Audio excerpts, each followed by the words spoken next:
बोलो श्री गणेश भगवान जी जय, शिव शंकर महादेव जी जय, प्रभु श्री रामकृष्ण भगवान जी जय। अथ त्रयोदश अध्याय, श्लोक संख्या 28। सममा सर्वेषु भूतेषु तिष्ठन्नन्त परमेश्वरम् विनश्यस्तस्तु अविनश्यस्तं यः पश्यति स पश्यति सममं पश्येन्नः सर्वत्र समवस्थितम् ईश्वरम् न हिनस्ति आत्मना आत्मनं ततो याति परां गतिम् प्रकृतेव च कर्माणि क्रियमाणानि सर्वशः यः पश्यति तथा आत्मानम् अकर्तारम् सः पश्यति यदा भूत पृथक् भावम् एकस्थम् अनुपश्यति तत एव च विस्तारम् ब्रह्म संपद्यते तदा अनादित्वाम् निर्गुणत्वाम् परम आत्मा अयम् अव्ययः शरीरस्थ अपि कौन्तेय न करोति न लिप्यते यथा सर्वगतं सौक्ष्म्यात् आकाशं न उपलिप्यते सर्वत्र आविस्थितो देहे यथात्मानोपलिप्यते यथा प्रकाशयति एकः कृत्स्नम् लोकमिमं रविः क्षेत्रं क्षेत्री तथा कृत्स्नम् प्रकाशयति भारत क्षेत्र क्षेत्रज्ञो एवं अंतरम ज्ञान चक्षुषा भूत प्रकृति मोक्षम च ये विदुर्यान्ति ते परम ये विदुर्यान्ति ते परम।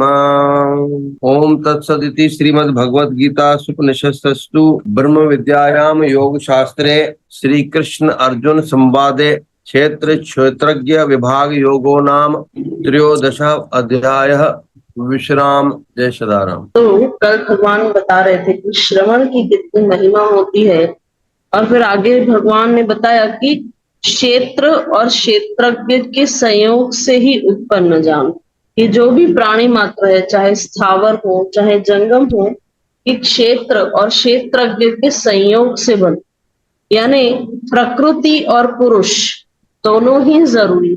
सृष्टि का निर्माण करना है तो दोनों ही जरूरी है, प्रकृति भी और पुरुष। तो यहाँ भगवान कह रहे हैं कि जो नाश रहित है, तो सब जीवों में जो पुरुष है वो नाश रहित है, जो प्रकृति है वो कंसिस्टेंटली बदल रही है, कंटिन्यू बदल रही है।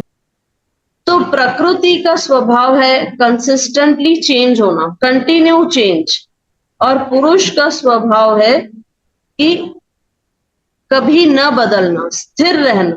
लेकिन जो शरीर है ये कंटिन्यू बदल रहा है, तभी तो फिर पहले बचपन, फिर किशोर अवस्था, फिर यौवन अवस्था, फिर आगे ऐसे हमारी स्थिति, आगे हमारे शरीर की अवस्थाएं बदलती रहती। तो कंटिन्यू जो क्षेत्रज्ञ है यानी पुरुष, वो क्षेत्र यानी शरीर यानी प्रकृति, इससे दूर जा रहा है, इससे वियोग हो रहा है, ये भगवान कह रहे हैं। लेकिन जो स्थिर है, जो सही रूप में ज्ञानी है, वो जो स्थिर तत्व है वो केवल उसी पर उसका केंद्र रहे। जो कांस्टेंट है, जो कभी नहीं बदलता, वो वही देखेगा।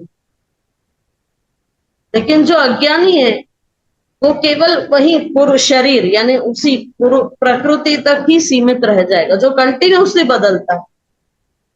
देखो हम लोगों के स्वभाव पर फोकस करते हैं, इसने गुस्सा किया, इसने ये किया, इसने ऐसा किया।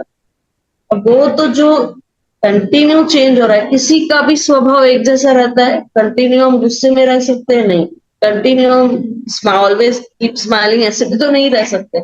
तो ये जो प्रकृति का स्वभाव है कि टू कीप चेंजिंग, लेकिन जो भक्त है वो देखता है कि जो स्थिर है वही परम तत्व है और वही नाश रहित है। ये जो ढांचा दिख रहा है ये तो आज नहीं तो कल छूट जाएगा। इसीलिए भगवान कह रहे हैं कि यथार्थ यानी सही रूप में जो देखता है, जो ज्ञानी है, वो यही देखेगा कि स्थिर क्या। क्योंकि जो पुरुष सब में समभाव से स्थित परमेश्वर को समान देखता हुआ अपने द्वारा अपने को नष्ट नहीं करता, इससे वह परम गति को प्राप्त होता है। अब भगवान कह रहे हैं कि वो ज्ञानी क्योंकि सब में सम भाव से क्या देख रहा है, उस परमेश्वर को स्थित देख रहा है, तो वो अपने आप को अपने आप से नष्ट नहीं करता, यानी वो टाइम पास नहीं करता, वो फोकस्ड रहता है, उसका डिवोशन फोकस्ड है। अब भगवान कह रहे हैं कि और जो पुरुष संपूर्ण कर्मों को सब प्रकार से प्रकृति के द्वारा ही किए जाते हुए देखता है और आत्मा को अकर्ता देखता है, वही यथार्थ देखता है। तो भगवान फिर वापस कह रहे हैं कि परम भक्त कैसे देखता है, वो जानता है कि जो भी कर हो रहा है ये प्रकृति में घटित हो रहा है, लेकिन मैं जो आत्मा तत्व हूं मैं इससे अलग हूं। भगवान ने कहा ना आत्मा अकर्ता है, आत्मा नहीं कर रहा।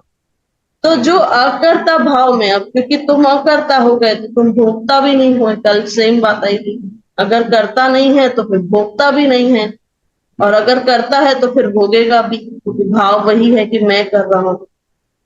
इसीलिए भगवान कह रहे हैं कि जो पुरुष संपूर्ण कर्मों को प्रकृति के द्वारा किए जाता हुआ देखता है, जिस क्षण यह पुरुष भूतों के पृथक पृथक भाव को एक परमात्मा में ही स्थित तथा उस परमात्मा से ही संपूर्ण भूतों का विस्तार देखता है, उसी क्षण वह सच्चिदानंद घन पर ब्रह्म को प्राप्त हो जाता है। तो जिस क्षण, जैसे आगे भगवान उदाहरण देंगे, जैसे हमने उस दिन उदाहरण दिया था ना कि बिजली तो एक ही है लेकिन अलग अलग साधन चल रहे हैं, चलाने वाली वही तत्व वही है, लेकिन विभक्त, वो बिजली ने अपने आप अपना विभाजन कर दिया। तो एसी में अब जो मेन प्लग है वहीं से बिजली आ रही है पूरे घर में, उससे एसी भी चल रही है, फैन भी चल रहा है, गीजर भी चल रहा है, सब कुछ चल रहा है। तो साधन भले अलग अलग हो सकते हैं लेकिन तत्व जो है वो एक ही है। ऐसे ही भगवान कह रहे हैं कि ये जो अलग अलग अलग शरीर दिखाई पड़ रहे हैं उसमें जो परम तत्व है वो एक ही, और जो इसको समझ जाता है वही पर ब्रह्म को प्राप्त होता है। हे अर्जुन, अनादि होने से और निर्गुण होने से यह अविनाशी परमात्मा शरीर में स्थित होने पर भी वास्तव में न तो कुछ करता है और न ही लिप्त होता है। अब भगवान ने कह दिया कि ये जो अंदर परम तत्व बैठा है ना, पुरुष क्षेत्रज्ञ, वो कैसा है, वो भी अनादि है। अब बताओ, एज तो हमारी होती है, हम कहते हैं हमारी एज जितनी है, हमारी एज, तो वो एज किसकी है, तो शरीर की एज है। आत्मा स्पिरिचुअल एज कभी सुने हैं हम? आत्मा की एज कोई बता पाएगा? चलो आप बताओ आपकी आत्मा की एज कितनी? कहीं पे हम अंदाजा लगा सकते हैं इतने जन्म पहले से मैं था, कुछ नहीं पता, मैं कोई कैलकुलेशन ही नहीं है उसका। अनंत अनंत, जैसे भगवान है अनादि है, तो भगवान कह रहे हैं ये क्षेत्र के ये जो आत्मा है ये भी अनादि है और निर्गुण है, क्योंकि परमात्मा भी कैसे हैं, 3 गुणों से भगवान ऊपर है, भगवान को स्पर्श नहीं करते, सत्वगुण रजोगुण तमोगुण। तो भगवान कह रहे हैं आत्मा को भी स्पर्श नहीं करते, लेकिन क्योंकि वो आत्मा ने मैं सेंस को डेवलप कर लिया तो वो आत्मा को लगता है मैं ये शरीर हूं। लेकिन जो ज्ञानी है वो जानता है कि ये साक्षी भाव जो बार बार भगवान बता रहे हैं, भगवान कह रहे हैं वास्तव में वो कुछ नहीं करता और वास्तव में वो इन सब से लिप्त भी नहीं होता। जिस प्रकार सर्वत्र व्याप्त, अब भगवान उदाहरण दे रहे हैं कि सर्वत्र व्याप्त आकाश सूक्ष्म होने के कारण लिप्त नहीं होता, वैसे ही देह में सर्वत्र स्थित आत्मा निर्गुण होने के कारण देह के गुणों से लिप्त नहीं होता। जैसे हम होली खेलते हैं, ठीक है, होली में हम ऐसे हवा में रंग उड़ाते हैं, तो थोड़ी देर के लिए वो रंग थोड़े दिखाई देते हैं और फिर वापस सेटल डाउन हो जाते हैं। वो आकाश ने वही रंग पकड़ लिया क्या? स्पेस, आकाश को मतलब आज के टर्म्स में हम कहें स्पेस, स्पेस कहाँ पर नहीं है, एवरीवेयर। तो भगवान कह रहे हैं क्योंकि ये देह के गुणों से लिप्त नहीं है, ये भी बड़ी सूक्ष्म है। हे अर्जुन, जिस प्रकार एक ही सूर्य इस संपूर्ण ब्रह्मांड को प्रकाशित करता है, उसी प्रकार एक ही आत्मा संपूर्ण क्षेत्र को प्रकाशित करता है। तो है सूर्य एक ही, लेकिन पूरे ब्रह्मांड को प्रकाशित कर देता है। ऐसे ही आत्मा एक ही है लेकिन पूरे क्षेत्र को प्रकाशित करती है। तो सब में, चाहे चींटी हो, चाहे हाथी हो, चाहे मनुष्य हो, वो आत्मा वही है। केवल वो ढांचा, उसका स्वरूप अलग है, साइज अलग है, चींटी इतनी सी है, हाथी इतना बड़ा है, लेकिन आत्मा यूनिक वही है, सब में सेम। तो परम आत्मा तत्व भगवान कह रहे हैं जैसे सूर्य एक ही है लेकिन पूरे ब्रह्मांड को प्रकाशित कर देता है, ऐसे आत्मा भी एक ही है।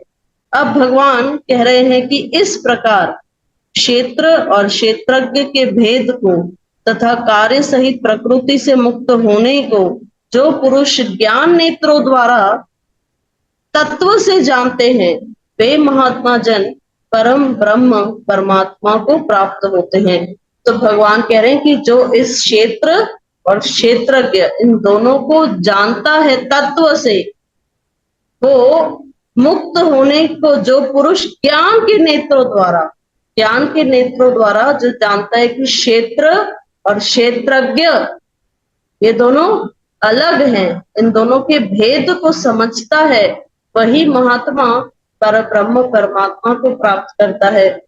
शिवाणी के साथ हरिओम तत्सत। सतगुरुदेव के श्री चरणों में निवेदन है वे इन श्लोकों की सरल रूप में व्याख्या करें। जय जय सदाराम। अध्याय 13 क्षेत्र क्षेत्रज्ञ विभाग अध्याय यानी पुरुष प्रकृति ऐं परमात्मा नाम योग अध्याय अॼु पूरो थियो आहे। नमूने सोनम अॼु बि सम्झायसि, हाणे ॾाढे सुठे नमूने सम्झायो अथनि कि परमात्मा अविनाशी सर्वव्यापक ऐं सम आहे, पर जेको जीव आहे उहो विनाशी आहे, यानी कुछ समय जे लाइ धर्मशाला रूपी हिन दुनिया में ईंदो आहे। परमात्मा स्थिर आहे, जीअं जल वहे थो पियो, नदी वहे थी पई, उएं ई जीव जो चरखो हलंदो हले थो, पर हिकु सागर ऐं ॿियो हिमालय आकाश इहे सभु स्थिरता जा प्रतीक आहिनि। इन मां जीव रूपी कण या फुड़ो निकिरे थो पियो ऐं इन्हनि में समाइजी वञे थो पियो। तंहिं करे पाण खे कुझु समय जो महिमान सम्झी करे उन्ही परमात्मा खे, उन्ही प्रकृति खे ही मान ॾियो ऐं उनजे लाइ कमु करो ऐं पंहिंजे जीवन खे उनजे निमित, उनजी अमानत सम्झी करे पाण जेको बि कार्य कंदासीं त तॾहिं उनमें असांजो हित थींदो, कल्याण थींदो ऐं उन्ही मूल खे, उन्ही अनादि खे प्राप्त कंदासीं। तहिड़े रूप में ही व्याख्या आहे। जेतिरो बार बार पढ़ंदासीं, उनमें घिरंदासीं, तॾहिं अञा सुठे नमूने समझदासीं त सभिनी जे कल्याण जी, सभिनी जे मंगल जी, जीव रूपी पाण मनुष्यन खे ब्रह्म जी प्राप्ति थे, इहा प्रार्थना कंदे जय सदाराम, जय श्री कृष्ण। ओम सर्वे भवन्तु सुखिनः, सर्वे सन्तु निरामयाः, सर्वे भद्राणि पश्यन्तु मा कश्चित् दुःख भाग् भवेत्। ओम द्यौ शांति, अंतरिक्ष शांति, पृथ्वी शांति, रापः शांति, रोषधया शांति, वनस्पतया शांति, विश्व शांति, ब्रह्म शांति, सर्व शांति, शांतिरेव शांति, समा शांति, सुशांतिर्भवन्तु।